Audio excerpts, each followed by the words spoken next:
이 시간 오늘 우리에게 주신 하나님의 말씀을 함께 읽고 나누겠습니다. 오늘 함께 나눌 말씀은 마태복음 20장 28절의 말씀입니다. 우리 함께 큰 소리를 읽겠습니다. 시작. 인자가 온 것은 섬김을 받으려 함이 아니라 도리어 섬기려 하고 자기 목숨을 많은 사람의 대속물로 주려 함이니라. 아멘. 오늘 주실 말씀을 기대하면서 잠시 기도드립니다. 전능하신 아버지 하나님, 주님의 음성을 듣기를 원합니다. 우리 마음 문을 열고 주님의 말씀을 받을 수 있도록 인도하여 주시옵소서. 특별히 예수님이 이 땅 가운데 오신 이유를 함께 생각해 볼 때에 그 이유를 마음 가운데 받아들이고 올 성탄절을 기쁨으로 준비할 수 있도록 인도하여 주시옵소서. 이 시간을 온전히 주님께 의지합니다. 예수님의 이름으로 기도드렸사옵나이다. 아멘. 오늘 말씀은 여러분들에게 아주 중요한 질문을 드리며 시작하려고 합니다. 여러분 잘 들으시고 아멘으로 대답해 주시기를 부탁을 드립니다. 여러분은 예수님이 동정녀 마리아를 통해 인간의 몸으로 태어나신 하나님의 하나님이심을 여러분들 믿으십니까? 그리고 예수님이 십자가에서 죽으신 후 3일 만에 부활하셨다는 사실을 믿으십니까? 제가 왜 이러한 질문을 오늘 여러분들에게 드리냐면, 의외로 교회를 다니면서 신앙생활 하시는 분들 중에서도 예수님의 성육신과 부활을 믿지 못하고 그냥 사람들이 만들어낸 신화라고 생각하시는 분들이 많기 때문입니다.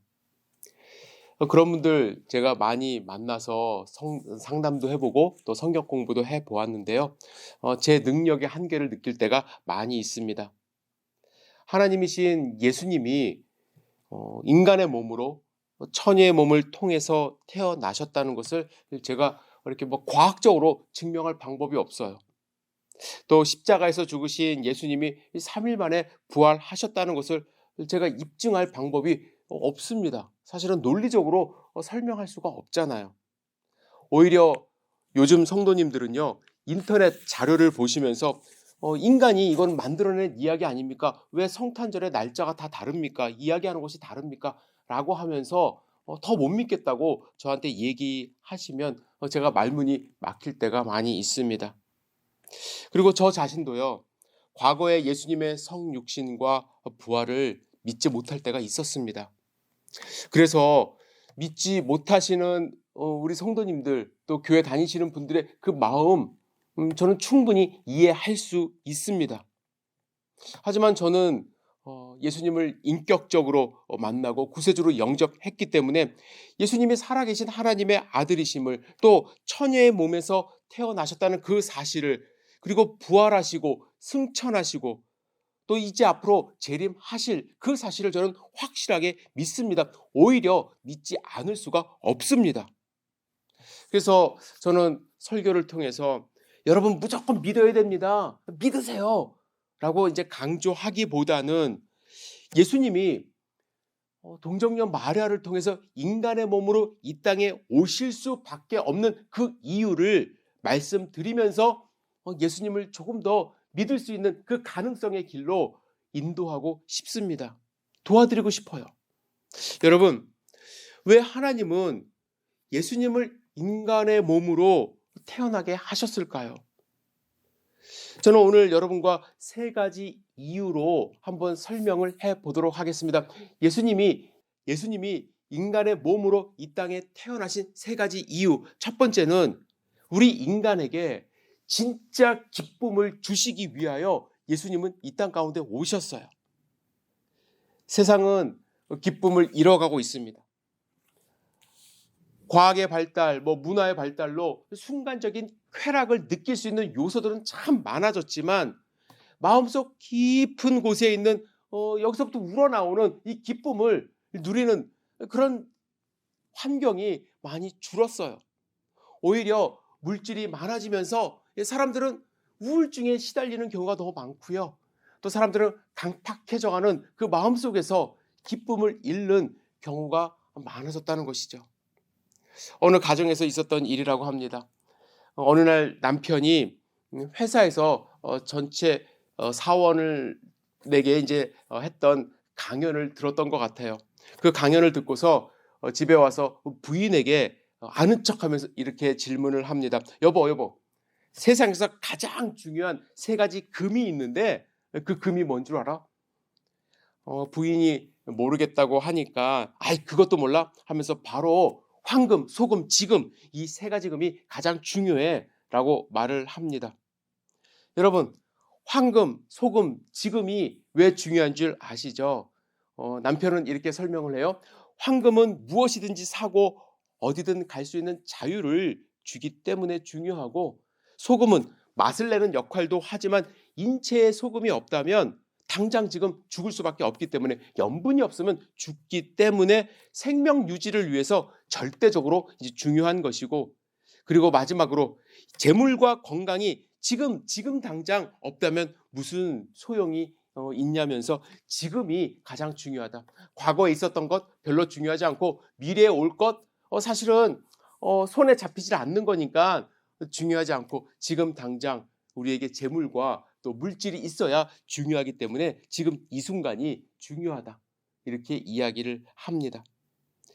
아내에게 자랑스럽게 이제 자기가 아는 지식을 털어놓자 아내가 남편의 말을 듣더니 심드렁해졌어요. 자랑하는 꼴이 별로 마음에 들지 않았던 것이죠. 그래서 뭐라고 얘기하냐면, 여보, 난 그런 거 잘 모르겠고 지금 당장 나한테 중요한 세 가지 금은 뭐냐면 지금 현금, 입금이야. 이렇게 얘기를 했다고 합니다. 돈이 필요하다는 얘기죠. 아내의 필요를 눈치챈 남편은 이렇게 대답했다고 합니다. 그래, 알았어. 지금 조금 입금할게. 라고 하면서 이 세 가지 금에 대해서 이야기했다고 하는데요. 여러분, 인류는요, 재물과 건강과 시간을 얻고 유지하려고 그동안 엄청나게 노력을 해왔습니다. 그래야 불안하지 않거든요.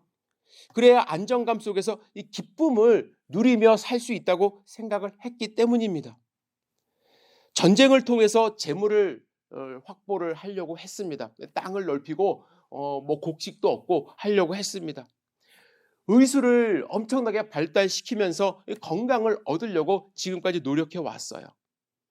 과학을 발달시키면서 시간을 단축시키고 자기의 시간, 이 지금이라는 시간을 확보하려고 수많은 노력을 해왔습니다. 엄청난 성과를 이루었어요. 그런데 그 결과는 무엇입니까?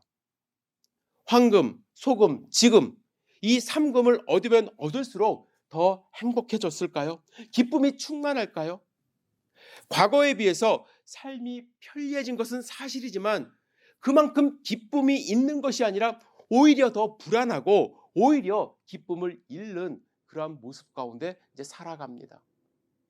요한복음 2장에 보시면 가나 혼인잔치가 등장을 합니다. 가나 혼인잔치는 지금 우리와 같은 상황 가운데 처해져 있습니다. 혼인잔치는 7일 동안 기쁨이 지속돼야 되는데 가장 중요한 포도주가 떨어지면서 그 기쁨을 잃고 잔치가 끝나야 되는 상황 가운데 내몰리게 된 것입니다.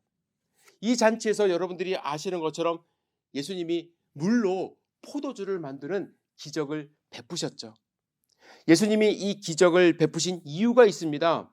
처음에는 이 잔치와 내가 상관이 없다라고 하시며 관여하고 싶지 않으셨지만 예수님은 이 기적을 통해서 예수님이 이 땅 가운데 오신 이유를 보여주신 거예요. 그래서 우리는 요한복음에 나오는 이러한 기적들을 표적이라 부릅니다. 표적은 그 기적을 바라봤을 때 예수님이 어떤 분인지 알려주시는 것입니다. 이 표적은 예수님이 포도주를 만드셨기 때문에 우리도 포도주를 마실 수 있다, 이러한 자유함을 주는 그러한 기적이 아니라 예수님은 끝나가는 잔치에, 기쁨을 잃어가는 잔치에 기쁨을 회복하기 위하여 오신 하나님의 아들이라는 것을 알려주는 그러한 표적입니다. 여러분, 세상은 기쁨을 잃어가고 있습니다. 이 세상의 잔치는 이렇게 비극으로 끝나갈 수가 있습니다. 그렇다면 어떻게 이 잔치를, 우리의 기쁨을 회복할 수 있을까요? 가장 궁극적으로 우리에게 영원한 생명이 필요합니다. 그래서 예수님은 그 생명을 우리에게 주시기 위하여 인간의 몸, 물로 이 땅 가운데 오셔서 우리에게 기쁨을 주는 포도주, 즉 보혈의 피를 우리에게 주시고자 오신 것입니다. 그 피로 말미암아 우리가 죄사함을 얻고, 그 피로 말미암아 영원한 삶을 얻고, 그 피로 말미암아 하나님과의 관계가 회복될 때 하나님이 주시는 기쁨의 삶을 우리는 얻을 수가 있는 것입니다. 예수님은 이 기쁨을, 이 진짜 기쁨을, 세상이 주는 가짜 기쁨이 아니라, 일회성 기쁨이 아니라 영원히 샘솟는 기쁨을 주시기 위하여 이 땅 가운데 오신 거예요. 여러분은 이 기쁨을 소유하고 있는지요? 2000년에 개봉된 짐 캐리의 어떻게 그린치가 성탄절을 훔쳤는가라는 영화가 있습니다. 제가 이거 한번 말씀을 드렸어요. 이 영화에 대해서. 여러분 한번 보셨는지 모르겠어요. 그린치는 털이 많은 초록색 심술쟁이 괴물입니다. 남들이 막 기뻐하는 거를 이제 보기를 싫어해요. 어느 날 그린치는 높은 산에서 후빌이라는 동네 시내를 이제 보고 있었습니다. 후빌 사람들은 성탄절을 너무나도 기대하고 사랑하는 거예요. 성탄절 준비에 막 바쁩니다. 좋아하는 소리, 기뻐하는 소리, 웃음소리가 들립니다. 그게 듣기가 싫은 거예요. 보기가 싫은 거예요. 그래서 이 성탄절의 기쁨을 빼앗고자 성탄절 나무를 비롯해서 모든 선물을 훔치기 시작합니다. 그렇게 성탄절 선물을 훔치면 후빌 사람들이 통곡하고 슬퍼하고 서로를 시기하고 질투하고 싸울 줄 알았어요. 잔뜩 기대했습니다. 그런데 통곡 소리가 들리질 않아요. 오히려 기쁨이 넘치는 소리가 들려왔습니다. 자세히 이렇게 보니까 후빌 사람들은, 어른들은 물론 어린 아이까지 성탄절 선물이 없는 그 상황 속에서 기쁘게 놀이하고 있었던 거예요. 그린치는 더 화가 났어요. 너무나도 화가 났습니다. 어떻게 성탄절 나무와 선물을 훔쳐도 사람들이 기쁨을 잃지 않는가? 이해가 되지 않았습니다. 그래서 이 기쁨을 막기 위해서 다른 여러 가지 방법을 동원하기 시작합니다. 하지만 아무리 해도 성탄절이 오는 것을 막을 수가 없었습니다. 결국 그린치는 이렇게 고백합니다. 성탄절은 선물이나 다른 어떤 물질이 없어도 오는구나. 아마 성탄절은 보다 깊은 의미를 갖고 있는 것이 분명해. 그렇습니다. 성탄절은 선물을 주고 받는 것 이상의 아주 깊은 의미를 갖고 있죠. 예수님이 우리를 위하여, 우리에게 기쁨을 주시기 위하여 인간의 몸으로 태어난 그날이기 때문에 우리는 세상이 주는 기쁨이 아니라 마음속 깊은 곳에서 우러나는 기쁨을 함께 누릴 수 있어야 하는 것입니다. 여러분, 예수님 한 분만으로 기쁨을 누릴 수가 있습니까? 세상이 주는 기쁨이 아니라, 물질이 아니라 오직 하나님을 믿는, 예수 그리스도를 믿는 그 믿음으로 우리 마음 가운데서 기쁨이 충만히 넘쳐야 될 줄 믿습니다. 예수님은 그 기쁨을 우리에게 주시기 위하여 인간의 몸으로 이 땅 가운데 오신 것입니다. 두 번째로 예수님이 이 땅 가운데 오신 이유는요, 첫 번째는 뭐라고 말씀드렸나요? 진짜 기쁨을 주시기 위하여 오셨다고 말씀을 드렸죠. 두 번째는 진짜 영웅이 되기 위하여 오셨어요. 진짜 영웅입니다. 사람들은 영웅을 좋아합니다.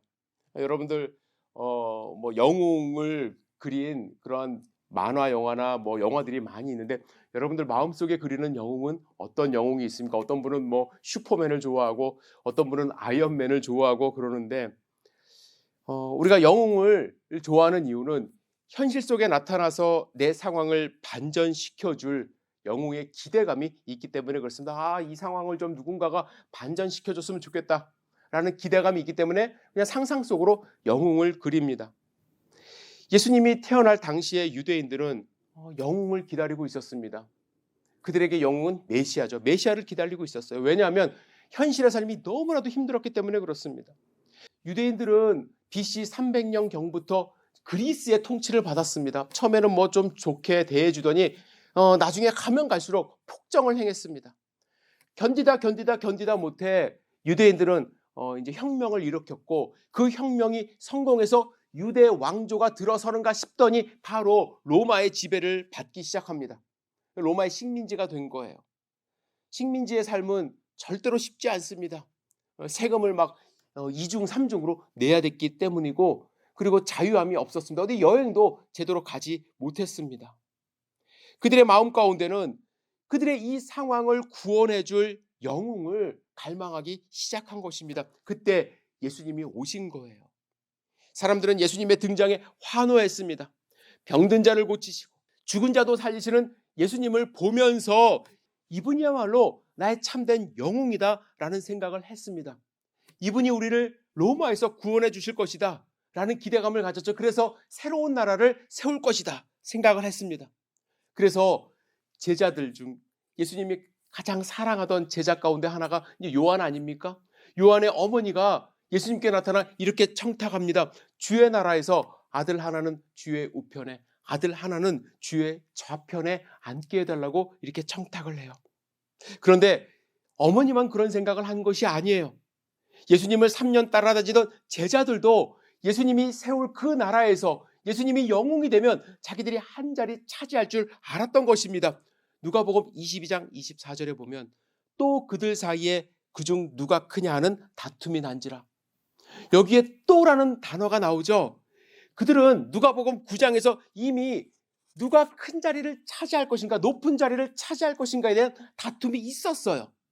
그런데 예수님이 십자가에 달려 돌아가시기 직전까지도 예수님에 대해서 이해하지 못하고 그들은 큰 자리를 차지하고 높은 자리에 올라갈 것을 누가 크냐 다툼을 했던 것입니다. 하지만 예수님은요, 제자들이 생각하는 그런 영웅의 길로 가지 않으셨어요. 그래서 진짜 영웅이라는 거예요. 예수님은 세상의 영웅들과는 완전히 다른 길을 가셨습니다. 세상의 영웅들은요, 조금만 성공하면 섬김을 받으려 합니다. 세상의 영웅들은요, 다른 사람을 짓밟으며 권력을 쟁취하려고 하는 경우가 너무나도 많습니다. 그러나 예수님은 뭐라고 오늘 본문에서 말씀하셨나요? 섬김을 받는 것이 아니라 도리어 섬기려고 오셨다고 말씀을 합니다.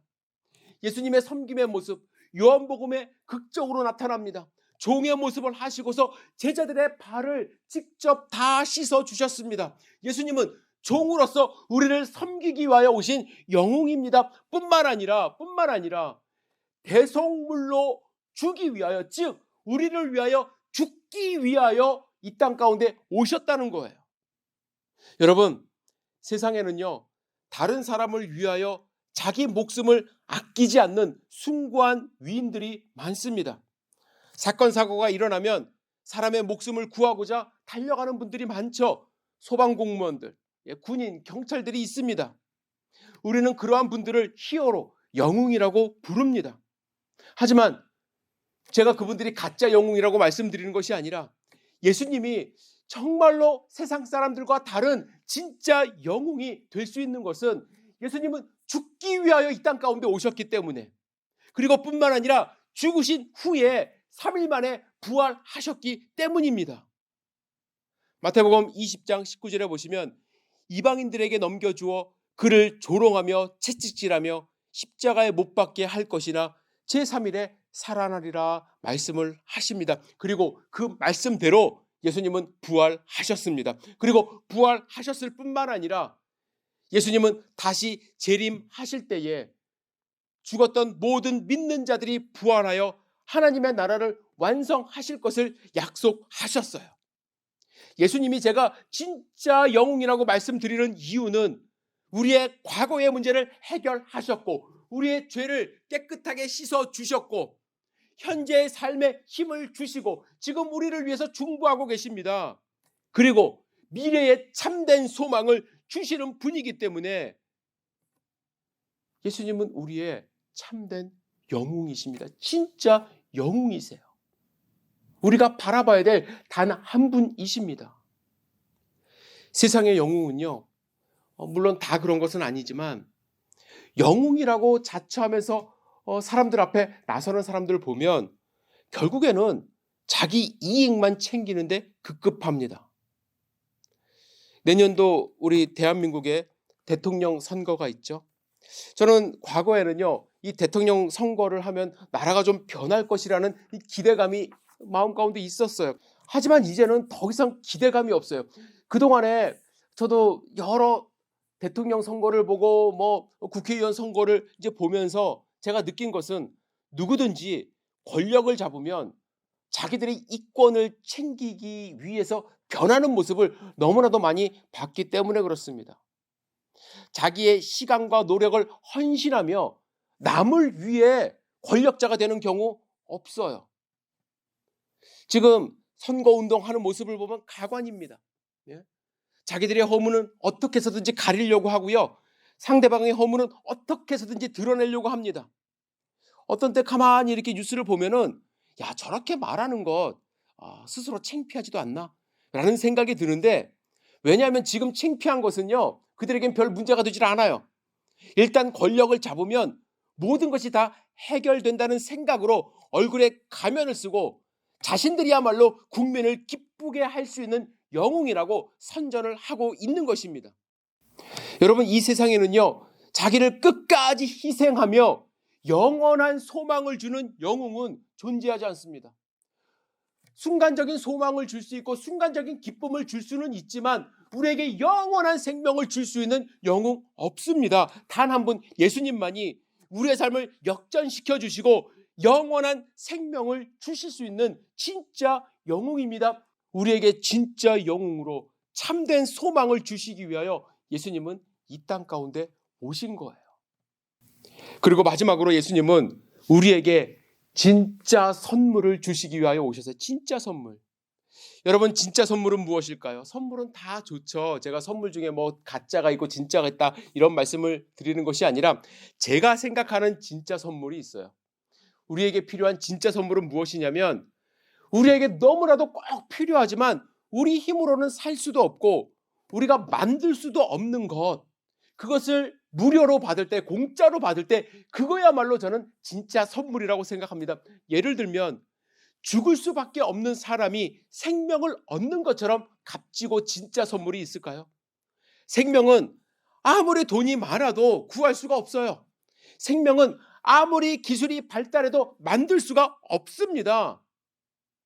인류는 생명을 조금 더 연장하고 생명을 조금 더 얻기 위해 수많은 노력을 해왔습니다. 하지만 절대로 우리 인간은 스스로 영원한 생명을 얻을 수가 없어요. 왜냐하면 우리는 죄인이기 때문에, 죽음으로써 심판을 받아야 하기 때문에 그렇습니다.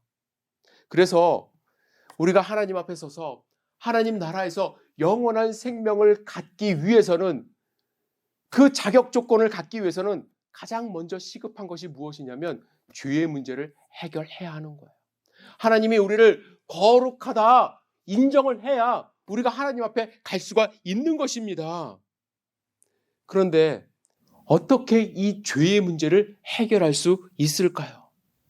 하나님의 방법은 무엇이냐면, 나는 죄 때문에 죽을 수밖에 없지만 누군가가 대신해서 나 대신 피 흘려 죽으면 하나님은 그 피를 보시고 나를 용서해 주는 방법을 사용하십니다.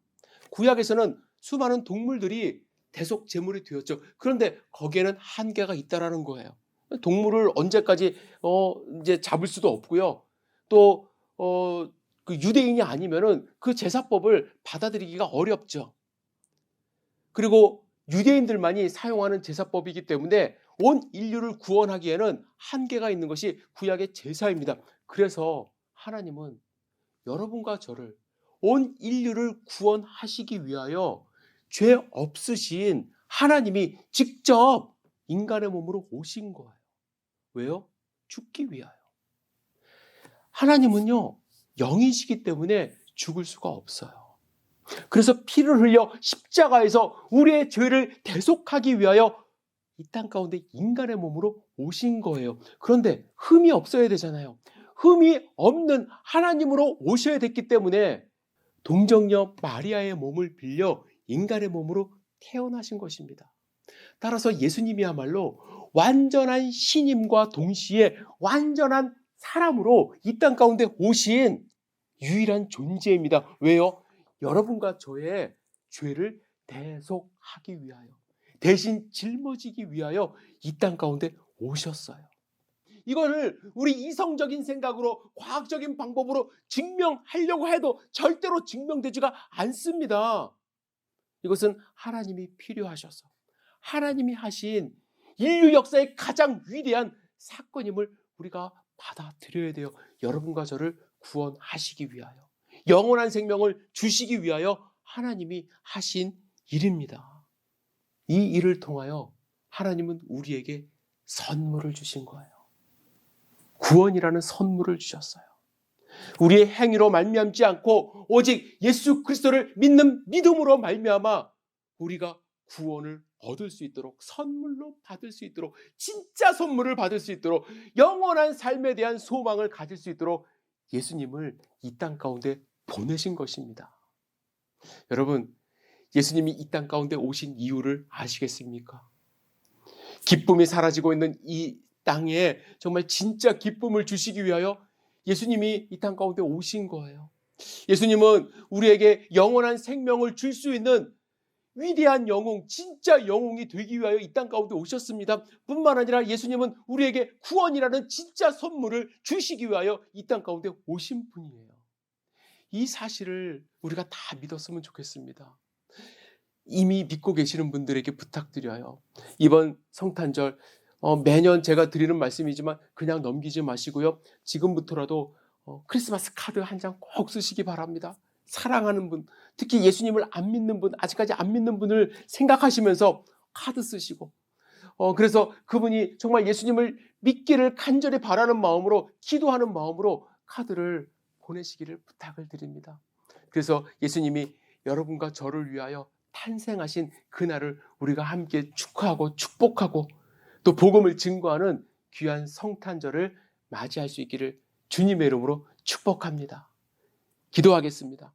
전능하신 주님, 짧은 시간에 부족한 사람이 예수님이 이 땅 가운데 오신 이유에 대해서 함께 말씀을 나누었습니다.